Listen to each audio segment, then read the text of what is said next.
खारघर येथील आदिवासी वाडी फणसवाडीमध्ये माजी खासदार लोकनेते रामशेठ ठाकूर यांचा वाढदिवस आगळ्यावेगळ्या पद्धतीने साजरा करण्यात आला। युवा नेते मयूर शेळके यांच्या पुढाकारातून आयोजित करण्यात आलेल्या या उपक्रमात लहान मुलांना पिझ्झा वाटप करून आनंदोत्सव साजरा करण्यात आला। यावेळी मुलांच्या चेहऱ्यावर आनंद फुलला असून सामाजिक बांधिलकी जपत वाढदिवस साजरा करण्याचा संदेश देण्यात आला। कार्यक्रमाला पनवेल शहर अध्यक्ष आणि नगरसेवक सुमित झुंजारा, जिल्हा परिषद सदस्य प्राची अमित जाधव, नगरसेविका सरस्वती कथारा, युवा मोर्चाचे जिल्हाध्यक्ष तसेच शिवकर ग्रामपंचायतीचे सरपंच आनंद ढवळे, अनुसूचित जाती मोर्चा उत्तर रायगड जिल्हाध्यक्ष आणि माजी जिल्हा परिषद सदस्य अमित जाधव, पनवेल पूर्व युवा मोर्चाचे अध्यक्ष विश्वजित पाटील यांच्यासह चिंतामणी गणेश सेवा मंडळाचे पदाधिकारी आणि कार्यकर्ते मोठ्या संख्येने उपस्थित होते। युवा नेते मयूर शेळके यांच्या माध्यमातून आयोजित करण्यात आलेल्या या उपक्रमाचे उपस्थित मान्यवरांनी कौतुक केले। सामाजिक जाणीव जोपासत आदिवासी भागातील मुलांसोबत वाढदिवस साजरा केल्याने हा कार्यक्रम परिसरात चर्चेचा विषय ठरला।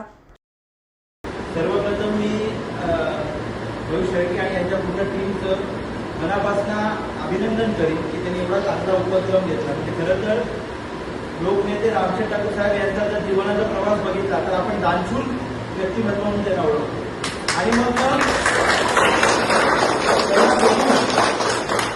आपल्याला काही करण्यासाठी प्रेरणा भेटते।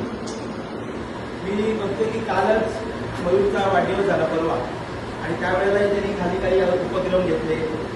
आजही त्यांनी विचार केला की लहान मुलांच्या आपण बऱ्याच वेळेला फळ वाटप करतो हे करतो, पण आपल्या परिसरात कुठेही जवळपास पिझ्झा हट किंवा मॅकडॉनल्ड्स वगैरे असं नसेल आणि मग तुम्हाला लहान मुलांना कधीतरी टीव्हीमध्ये बघितलं असेल आणि मग या गोष्टींचं अट्रॅक्शन असेल, तर एवढं चांगलं थॉटफुल गिफ्ट मयूरने आणि त्याच्या टीमने दिलं तर खरंच तुम्ही सगळ्यांनी मयूरची साठी थोडा टाळ्या वाजवल्या।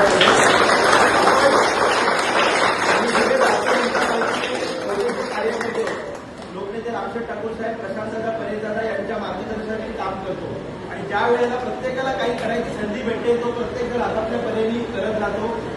तुमच्या सगळ्यांचा चिमुकल्यांचा शेठना आशीर्वाद भेटो आणि त्यांना सगळं आयुष्य लाभो एवढंच बोलतो। धन्यवाद। आज आम्ही फणसवाडी येथे पिझ्झा वाटप करण्यासाठी आलेलो आहोत।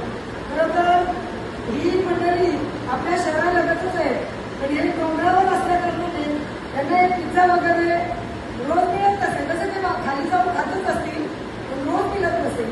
आपण भाजी भाकरी बिर्याणी पुलाव असं तर घरी बनवून खातच असतील, पण हा पिझ्झा जो बाहेरून आणतो तो खाल्ल्यावर जो आनंद या मुलांना मिळत असेल ते काही सांगण्याजोगे नाही। आणि यांच्या मनाची तयारी होती की आम्हाला गरीब दादांनी पिझ्झा आणून द्यावा। माझी तो आलेला होता इथे आणि त्यांनी सांगितलं की दादा आम्हाला पिझ्झा बनवून दे, दुसरं काही देऊ नकोस। आणि त्यांच्याच मनाप्रमाणे हा इथे आज पिझ्झा वाटप करण्यासाठी आम्ही सर्व मंडळी आलेलो आहोत। आणि लोकनेते रामशेठ ठाकूर साहेब यांच्याबद्दल काय बोलावं आणि किती बोलावं एवढं कमीच आहे।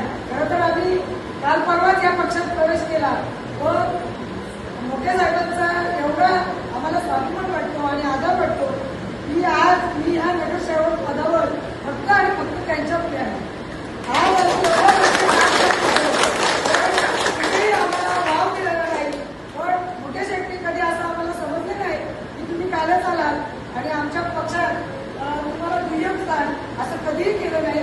प्रत्येक वेळेस आम्हाला साहेबांनी आमच्या मुलाप्रमाणे हे जुने कार्यकर्ते असतील तरी त्यांनी सुद्धा आम्हाला कधी जाणून दिलं नाही की तुम्ही आता नवीन आले कुठे पुढे पुढे झाले। हेच आदर्श घेऊन मोठ्या शेठचा आदर्श घेऊन आम्ही त्यांच्या पावला